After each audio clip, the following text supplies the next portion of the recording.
So much confusion. NBC News Special Report. Here's Joe Fryer. We're coming on the air with breaking news and reports of a shooting incident in Minneapolis. The city says there is an active police situation at Annunciation Church, that the shooter is contained, and that there's currently no active threat to the community.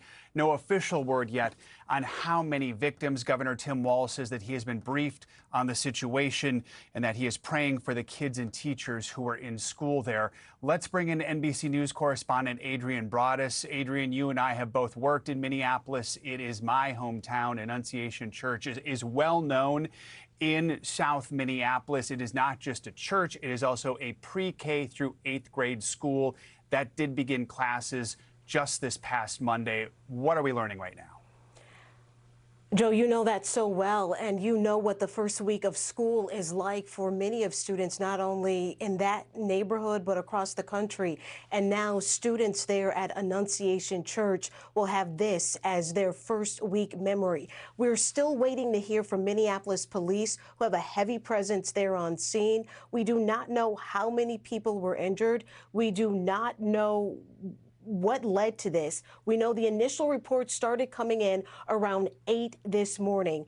And I spoke with a source at the Hennepin County Medical Center, HCMC. That is the level 1 trauma hospital there in the city. And they are quite busy right now. My source telling me they're dealing with, quote, a mass casualty situation, calling this a crisis. So we're waiting to hear official word from Minneapolis police. And the last 24 hours, Joe, have been extremely violent and tough for officers and investigators there in Minneapolis. Before this active shooter incident, they were investigating 3 separate shootings within a 24-hour time span, including a mass shooting that injured 6 people and 1 person died in that shooting. So now these officers are stretched thin once again as they're trying to determine what happened here. But the latest information we received from the city of Minneapolis is that there is an active police situation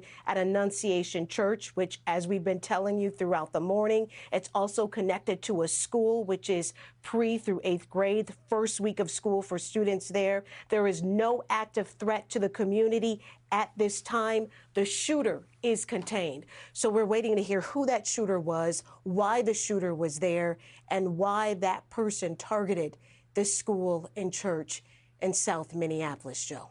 And Adrian, what we also know, according to the school's website there, classes started on Monday, and on the schedule was an 8:15 a.m. Wednesday morning all-school mass. If that was happening, that would have been taking place, the mass, at the time that the shooting was first reported. Again, we are expecting to hear more from Minneapolis city officials in about a half an hour to learn more information about what may have happened here at Annunciation Church in Minneapolis as the investigation is ongoing. Let's bring in NBC News law enforcement contributor Evie Pompouris. Evie, tell us what is happening right now with the investigation, especially with the word that there's no active threat to the community at this time and that the shooter is contained. What is the focus for not just Minneapolis police, but also the State Patrol that's on the scene and the Bureau of Criminal Apprehension, which is sort of like the FBI for the state of Minnesota? Yeah, so let's break this down into components. We know the shooter's contained, and when you hear that, you want to think, okay, self-inflicted gunshot wound, which sometimes happens in these active shooter scenarios where the shooter takes his own life. Was it somebody there physically at the school, perhaps that was armed, or was it by police? So those are the 3 things you're going to think of, like what happened to this shooter, and these are the 3 lanes.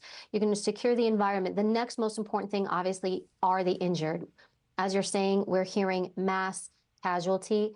Going to a trauma 1 hospital, and something you just mentioned before, we did that in the U.S. Secret Service as well. Trauma 1 means it's a hospital that can deal with the most trauma, gunshot wounds. So that's absolutely where you want to go when you have a scenario like this, because they have the tools and the skills to save lives. And so that's going to be the next most important thing happening. And then the levels of investigation, right? Once all this gets sorted out, and because these are the most important things, shooter and then obviously victims now. You're looking now at the investigation. So you mentioned the mass, 8:15 a.m. mass. Okay, So the individual committed this. Did they target that mass? Where exactly did the shooting take place? In the school or in the church? And then you're going to want to look at, was the shooter tied to the school or the church in some way, right? Was there a connection? Sometimes, not all, but sometimes we may see a connection with the shooter to the location that they decide to take action. And so you're going to look at those different things. Another thing, did they communicate this? We do often see that in these active shooter scenarios, did they communicate this? Did they post this? Did they tell anybody? One of the common denominators when you see these types of shootings, they will communicate it in some way, shape, or form, right? And then what was the goal? Because again, this is quite heartbreaking. You're looking at pre-K through 8th grade, very young children. A very terrifying scenario in the first week of school. And even if you look at the reporting for this week, there were even multiple college campuses that dealt with a lot of calls, active shooter calls. The majority of those did turn out to be swatting calls. So they would turn out to be false. But you actually had multiple schools, first, second week of school going into lockdown. So we're seeing something really significant happening. Active shooting scenarios, and then also these false scenarios happening at these schools. Very terrifying. Just as the school year is getting started for so many, most in Minnesota, actually in public schools, don't begin until the day after Labor Day, but some of the private schools, including Annunciation, starting earlier this week. Evie, Adrian mentioned this has been an especially violent last 24 hours in Minneapolis, including another shooting in another part of South Minneapolis yesterday afternoon. 7 people shot, 1 killed. At last check, no suspect there. Presumably, will police be looking to see if there is any link between these shootings? You know, I don't know, because when you're looking at violent crime on the street, it's different than violent crime like this, right? So we're looking at 2 very different scenarios. I immediately don't think in my head that they're connected. I'm not saying that they're not, but it depends what kind of shootings those were. Were they on the, altercations on the street? Where did they take place?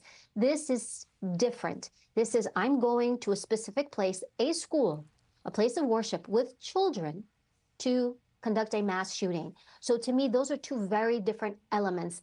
Violent crime, although this is violent crime, but violent crime, as you're talking within the 24 hours in the city, in that area, is different than something like this, typically to someone like me. Again, we can't say that they're not connected, but this is someone who, did they plan it? Did they do reconnaissance, right? Their weapon, that's the other thing. Law enforcement's gonna look at the weapon. Did they get it? Was it legally purchased? How did they get it? How long did they have it? They're gonna go through even their devices. Did they research this? How long did they research this? How long did they plan this out? How did they know about the 8/15 mass, right? All these different things. So from the point I'm at now, I don't see them as connected. Again, as we get more information, that may reveal different significance. All right, Evie, thank you so much. We do want to bring in retired ATF Special Agent in Charge, Jim Kavanaugh. And Jim, we are also getting word from Hennepin Healthcare that a news conference will be taking place, scheduled for about 10 minutes from now, with an update on patients after this shooting. Hennepin County Medical Center is the primary level 1 trauma center there in Minneapolis. Jim, we have about a minute left here, but tell us, what is the investigation? What are police focused on most right at this moment? Well, they're focused on the victims, the Family Reunification Center, making sure they're notified quickly what the situation is with the families. And they really need to be focused on getting word out to the community, which they've put out a word that, the shooter is contained or, maybe deceased. But they need to speak more clearly. They did good on that, but they need to get out there, be the face, be the chief, get out there, reassure the community. This can be a devastating day for Minneapolis. A rifle on children. Some early reports said it might have been in the street, so we'll have to wait and see. Yeah, and that will be one of the primary questions that we hope to get answered from city officials, is exactly where this shooting took place. And also the city of Minneapolis saying that it has set up a reunification zone nearby the scene of this incident. No active threat to the community at this time. The shooter is contained at this time. All right, and we now can confirm the gunman did die from a self-inflicted gunshot wound. We are going to be back on the air for that hospital news conference and as news warrants. This concludes our NBC News Special Report. More ahead on News Daily and our streaming network, NBC News Now, and online at NBCnews.com. A full wrap-up tonight on Nightly News. I'm Joe Fryer. Thanks for watching. And as you just heard from that NBC News Special Report, we are following this breaking news at 11 o'clock. An active shooter reported at a Minnesota church and Catholic school. The gunman is dead. We have the latest on the information coming in. Plus, stepping aside, Suffolk County's embattled sheriff is leaving his post for now as he's investigated for alleged extortion. And fighting over the line, the battle playing out on the streets of Newton right now. NBC 10 Boston News at 11 starts right now.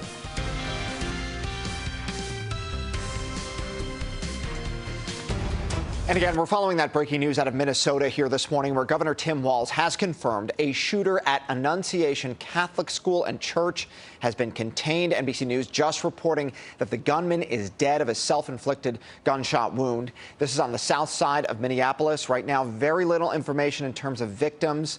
We do know, again, the gunman is dead from the self-inflicted gunshot wound. The city asked people to stay away from the area to allow emergency personnel to help the victims, all happening around 8 local time there this morning.